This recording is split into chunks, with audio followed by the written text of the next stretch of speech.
दोस्तों, यदि आपके पास में थ्री फेस वाली मोटर है और उस मोटर को चालू बंद करने के लिए यदि आप पैदल स्विच का इस्तेमाल करना चाहते हो तो किस प्रकार से पूरा वायरिंग किया जाएगा, चलिए इस वीडियो के माध्यम से मैं आपको बता देता हूँ। देखिए, सबसे पहले तो आपको यहाँ पे इस मोटर को थ्री फेस का पावर सप्लाई प्रोवाइड करना होगा। जैसे कि आप देखोगे यहाँ पे मेरे पास में थ्री फेस का पावर सप्लाई है। अब इन तीनों पावर सप्लाई को ले जाके सबसे पहले तो जो कॉन्टेक्टर होती है उस कॉन्टेक्टर का जो L1, L2, L3 टर्मिनल होती है उसके साथ इस पावर सप्लाई को ले जाके कनेक्ट करना होगा। अब इसको कनेक्ट करने के बाद जो हमारा यहाँ पे कॉन्टेक्टर है, इस कॉन्टेक्टर को चालू करने पे ये power supply directly T1, T2, T3 terminal पे चला जाएगा। और इसी कॉन्टेक्टर के साथ में ओवरलोड रिले भी कनेक्ट है, तो ओवरलोड रिले का जो आउटपुट टर्मिनल है T1, T2, T3 टर्मिनल, इस टर्मिनल पे पावर सप्लाई आ जाएगा जब कॉन्टेक्टर को हम चालू करते हैं। तो इस ओवरलोड रिले का जो आउटपुट टर्मिनल है उसके साथ में तीन वायर को कनेक्ट करके लाना है और इन तीनों वायर के जरिए आपको पावर सप्लाई देना होगा मोटर को। मतलब कि मोटर को पावर सप्लाई जाएगा ओवरलोड रिले के आउटपुट टर्मिनल के जरिए। तो ये जो मोटर है, इस मोटर को थ्री फेस का पावर सप्लाई प्रोवाइड करने के लिए कनेक्शन हमने कर दिए। अब यहाँ पे हमें इस वाले कॉन्टेक्टर को चालू बंद करना है जिससे कि मोटर हमारा चालू बंद हो सके। तो इसके लिए हम यहाँ पे पैडल स्विच का इस्तेमाल करेंगे जिसको हम फुट स्विच भी बोलते हैं। अब इसका कनेक्शन करना बहुत ही सिंपल है। सिंपली आपको यहाँ पे फेस और न्यूट्रल सप्लाई लेना होगा। जो न्यूट्रल सप्लाई है उसको ले जाके कॉन्टेक्टर का जो A2 टर्मिनल होता है उसके साथ इसको कनेक्ट करना होगा। मतलब कि न्यूट्रल सप्लाई से एक वायर को लेके जाइए और A2 टर्मिनल के साथ इसको कनेक्ट कर दीजिए। इसके बाद आपको क्या करना है, जो फेस सप्लाई है उस फेस सप्लाई को लेके आके पैडल स्विच जो है उसके साथ इसको कनेक्ट करना होगा। पैडल स्विच में आपको दो वायर मिलेगा, उन दोनों वायर में से एक वायर कॉमन वाली होती है, उसके साथ इसको कनेक्ट करना होगा। अब इसी पैडल स्विच में आपको एक और वायर मिलेगा, वो वायर होता है आपका एनो कॉन्टैक्ट वाली। तो एनो कॉन्टैक्ट वाली जो वायर होगी उस वायर से एक वायर को कनेक्ट करके आपको सिंपली ओवरलोड रिले का जो NC कॉन्टैक्ट होती है उस NC कॉन्टैक्ट के साथ इसको कनेक्ट करना होगा। वैसे पैदल स्विच में आपको केवल दो वायर मिलता है, दोनों वायर में से कहीं पे भी कोई भी वायर कनेक्ट कर दीजिए, कोई भी फर्क नहीं पड़ेगा।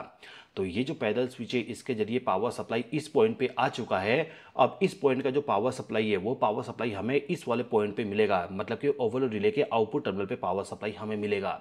तो इस टर्मिनल से पावर सप्लाई को ले जाके हमें कॉन्टेक्टर का जो A1 टर्मिनल होता है उस टर्मिनल के साथ इसको कनेक्ट करना होता है। इसके लिए क्या करेंगे, यहाँ से एक वायर को कनेक्ट करते हुए लेके जाएंगे और डायरेक्टली A1 टर्मिनल के साथ इस वाले वायर को कनेक्ट कर देंगे। तो कुछ इस प्रकार से हमें पूरा कनेक्शन करना होता है। इसी कनेक्शन को यदि मैं आपको सर्किट डायग्राम के जरिए बताऊं तो आप यहाँ पे देखोगे कि हमारे पास में यहाँ पे मोटर है। इस मोटर को मुझे three phase power supply provide करना होगा। तो जो भी थ्री फेस का पावर सप्लाई है उसको हम डायरेक्टली कॉन्टेक्टर के साथ में इस प्रकार से कनेक्ट कर देंगे। अब ये जो कॉन्टेक्टर है, इस कॉन्टेक्टर का पावर सप्लाई ओवरलोड रिले में डायरेक्टली इस प्रकार से चला जाएगा और ओवरलोड रिले जो है उसके जरिए पावर सप्लाई मोटर को प्रोवाइड कर दिया जाता है। तो इतना कनेक्शन जो आप देख रहे हो इसको हम बोलते हैं पावर वायरिंग। मतलब कि मोटर को पावर सप्लाई इस प्रकार से हमें पहुंचाना होता है। अब इस मोटर को यदि हमें ऑपरेट करवाना है तो इसका जो कॉन्टेक्टर है उसको हमें चालू बंद करना पड़ेगा। चालू बंद करने के लिए हम कंट्रोल वायरिंग करते हैं। कंट्रोल वायरिंग में यहाँ पे कॉन्टेक्टर का जो कोयल होगा उस कोयल को हमें पावर सप्लाई प्रोवाइड करना होगा। और जैसे कि मैंने आपको थोड़ी देर पहले बताया, जो कॉन्टेक्टर का कोयल है उस कोयल का जो A2 टर्मिनल है उस पर हम neutral power supply directly connect कर देंगे इस प्रकार से। दोस्तों, आगे बढ़ने से पहले मैं आपको बताना चाहूँगा कि अभी के टाइम पे मेरे पास में आप लोगों के लिए बहुत सारा कोर्सेस अवेलेबल है, जिसमें से आपके लिए एक बुक अवेलेबल है। बुक के अंदर आपको बहुत सारा इन्फॉर्मेशन मिल जाएगा। जैसे कि आप देखोगे यहाँ पे जो बुक का इंडेक्स है इसमें बताया गया है बेसिक इलेक्ट्रिकल के बारे में, हाउस वायरिंग के लिए जो इलेक्ट्रिकल डिवाइसेस होती हैं उनका वायरिंग कैसे करना होता है, हाउस वायरिंग कैसे करना होता है, MCB का सिलेक्शन कैसे करना होता है, MCB के कितने टाइप्स होते हैं, बहुत सारा इन्फॉर्मेशन आपको मिल जाएगा। इस वाले बुक के अंदर आपको टोटल यहाँ पे 86 टॉपिक मिलेगा जिसके अंदर टोटल 130 पेजेस हैं। यदि आप इस वाले बुक का PDF डाउनलोड करना चाहते हो तो इसके लिए लिंक डिस्क्रिप्शन में दिया गया, वहाँ पे क्लिक करके इस वाले बुक को आप बाई करके इस वाले बुक को आप डाउनलोड कर सकते हो। इसके अलावा यदि आप इलेक्ट्रिकल वायरिंग को सीखना चाहते हो, PLC प्रोग्रामिंग सीखना चाहते हो, मोटर स्टार्टर कोर्स यानी कि dual starter starter, reverse forward और स्टार डेल्टा स्टार्टर के बारे में यदि आप प्रैक्टिकली सीखना चाहती हो तो इसका भी कोर्स अवेलेबल है। साथ ही साथ में सीलिंग फैन वाइंडिंग यदि आप सीखना चाहती हो तो उसका भी कोर्स अवेलेबल है। सभी कोर्स का फीस आप यहाँ पे देख सकते हो। बहुत ही कम फीस में मैं आपको बहुत ही अच्छा खासा नॉलेज प्रोवाइड कर रहा हूँ। यदि आप किसी भी कोर्स को ज्वाइन करना चाहती हो तो कोर्स का लिंक डिस्क्रिप्शन में दिया गया है, वहाँ पे क्लिक करके कोर्स को ज्वाइन कर सकती हो। और यदि आपको किसी प्रकार का इन्फॉर्मेशन चाहिए कोर्स के बारे में तो ये जो मेरा मोबाइल नंबर है, इस मोबाइल नंबर पे आप कॉन्टैक्ट करके मुझसे बात कर सकते हो या फिर व्हाट्सएप पे चैट कर सकते हो। ठीक है दोस्तों, चलिए अब हम पूरे वायरिंग को समझ लेते हैं। अब इस कॉन्ट्रैक्टर का जो A1 टर्मिनल है, उस टर्मिनल पे हमें फेस सप्लाई को कनेक्ट करना होगा, लेकिन उसके बीच में हम स्विच को भी कनेक्ट करेंगे।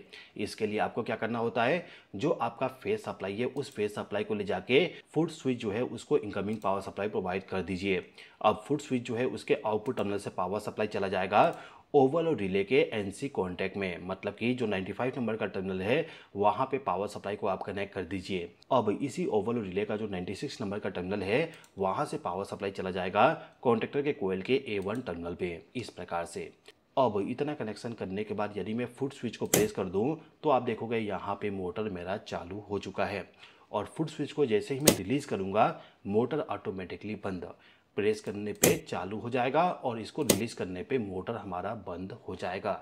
दोस्तों, यदि आप इलेक्ट्रिकल वायरिंग सीखना चाहते हो तो इसके लिए मेरा जो कोर्स है इलेक्ट्रिकल वायरिंग मास्टर कोर्स, उस वाले कोर्स को ज्वाइन करके आसानी से इलेक्ट्रिकल वायरिंग सीख सकते हो। इसके अलावा dual starter, star delta, reverse forward starter का भी कोर्स अवेलेबल है। उस वाले कोर्स को ज्वाइन करके भी आप आसानी से बहुत ही अच्छा खासा नॉलेज गेन कर सकते हो।